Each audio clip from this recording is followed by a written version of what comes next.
Hello, welcome to Gemstone Tarot weekend reading for the 7th and the 8th of September. Time is flying by and we move from Libra into Scorpio moon at about, first thing in the morning in the UK, 6:18. So we've pretty much got that Scorpio moon all weekend. I love a Scorpio moon. I really feel like it kind of sharpens your sword a little bit, doesn't it, a Scorpio moon? So I'm going to use the Morgan Greer Tarot, just because it's a classic and we should never forget about it. That World card in the shuffle. That World card has been following us around, hasn't it? There's something about closing out a cycle and starting a new cycle. And I suppose it's a seasonal change as well. Because here in the UK, I went for a walk and we're just starting to see the trees do that thing, you know, where they haven't gone red or anything, but they're kind of going a weird brown colour, like a russety colour, because they're ready, you know. They're in transition. So we're in a transition of some kind. Let's have a look at what we need to know.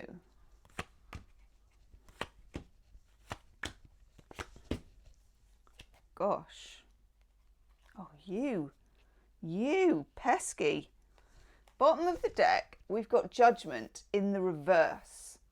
This card it was in all the monthly readings for September, and now it's kind of followed us into the dailies ever since. And I know that we've had like Mercury retrograde and we're kind of coming out of the shadow of that now. But it started some things that it wants to not necessarily finish. I know you'd want to say it started something, now it will finish. Good old Magnus Masterson off Mastermind. But it's not. It's like it started something and that's the end of the sentence. There's an episode in Big Bang Theory where Amy teases Sheldon by starting loads of things that she doesn't finish. Like she'll go, I really want, and then just stop talking. And then she did set up loads of little games where you're kind of going to reach that denouement, you know, that satisfying bit, and you don't. And I feel like that's kind of where we're at the moment. It depends how the energy, I reckon if you're a Scorpio, this is good because this is sort of happening under cover of dark. You know, Scorpio know what to do when the moon is out and, you know, there are shadows. But it feels, well, let me show you. Another overall energy card is the Sun in reverse, which means that you can't see for looking. You know, it means that you don't have this very bright, ta-da, here it is. Instead, it's this sort of, well, we're all fumphing around in the semi-darkness. I'd say it was the gloaming, you know, that sort of neither light nor dark. Twilight, the gloaming, is it chiaroscuro? Is that the right word for it? I don't know if it's like Leonardo da Vinci, that gorgeous light that you get when it's pre-evening, you know, that's a Sheldon word as well. We're in that. If you think of that spiritually or psychologically, that's where we're at. And it's interesting. I mean, my God, we live in interesting times, but it's not always easy, especially with Judgment in the reverse, because Judgment in the reverse is a sort of Back to the Future, but also there's like a slight karmic feel to it, like a sort of spiritual pull. It's a very interesting card. Then we get Mr. Bog Cleaner in the reverse as well. He's got his amazing marigolds with the salamander on the side. I know, he's off. Well, he's not. He's on strike. He's not cleaning the pub toilet today, or the toilet down at the tennis park that I went to the other day. That was pre-evening. I was playing tennis, and it was starting to. Could only just see the ball, and I was like, I have to go to the toilet. I've got to go. So I run across, and you know what it's like. It's like you do a very, very quick assessment with all of the senses, and then the feeling of desperation to pee as well. I was like, gonna have to chance it. And then, you know how often you open a door and the light comes on? There was no light. And then I thought, well, maybe that's a blessing. Anyhow, okay. We have the 8 of Swords, which is what is holding you back. Again, we've got that blindfold, and again, we've got that feeling of restriction. But also remember with the 8 of Swords that the person can't see that the way in front of them is clear because of what's happened before. So you're sort of, again, you're betwixt and between. You can't see that the way in front of you is clear yet, and maybe it isn't completely, you know, maybe you're not completely wrong about that. So, okay, then we get the Lovers, which of course is also the choice. The Lovers and the choice for me happen when two ways of doing things are splitting off into two different roads. And actually, I don't get the feeling that one is good and one is bad. It's not like the Chariot where you've kind of got them going like that. It's more that they're just different roads. And they're sort of paths of destiny, and we're kind of choosing subconsciously one or the other. But they're not. Remember, I think we had the 2 of Swords yesterday or the day before. They're not quite done yet. But nevertheless, when you get the Lovers, it's Gemini, it's the twins, you get this sense of making a choice. In the middle, we've got the Queen of Pentacles. And she is our Queen of Velvet Waiting, which is why she's showing up here. It's the universe, and also, look, we've got the autumn leaves again. That's the colour I'm talking about. That sort of russet colour.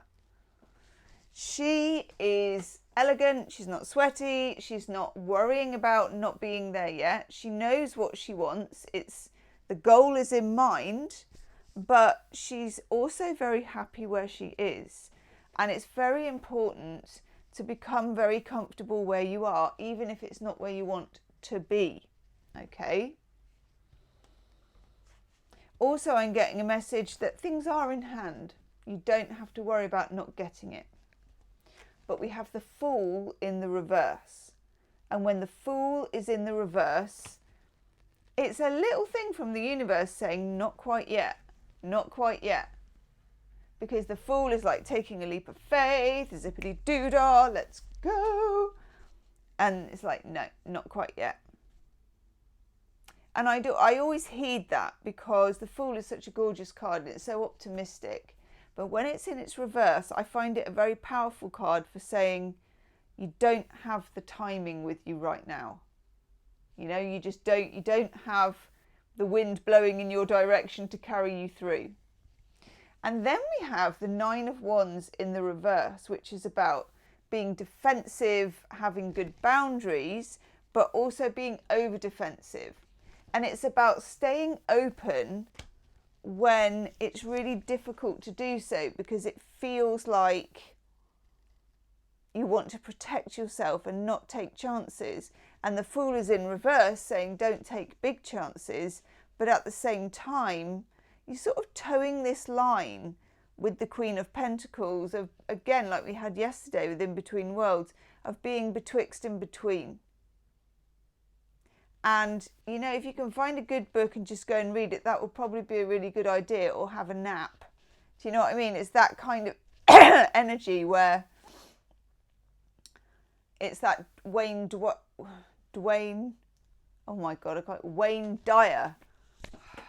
My spoonerisms. Wayne Dyer. When he said that his son created that t-shirt, don't just stand there, do something. No. Oh my God, I'm never going to get this right now.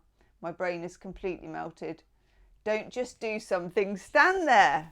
That's better. Where doing nothing is the new something. That's a heck of a better way of putting it. Oh my God, let's get an oracle card. Oh God, no. Nearly had a tarot avalanche. Let's have one of these, because these are really feel good. Spirit cats. Such a cute deck. That one, it feels like. Oh, that's nice. These are all nice. So this is Grace. And we're talking about gratitude. She receives the gifts of the universe with open pores, and when she shifts her mind to see what wonders are flowing in, the world glimmers with beauty. It's easy to focus on all those unmet desires, gone astray plans, and everything beyond the horizon of now. Let grace remind you to notice all the blessings we're receiving. What feels good, Queen of Pentacles? Let it in. What is making your heart sing even a quiet and momentary song? Who do you love that is with you now in spirit or right by your side? Let each thank you open your heart a little more. Have a lovely weekend. Let me know what you're up to, and I will see you soon. Namaste.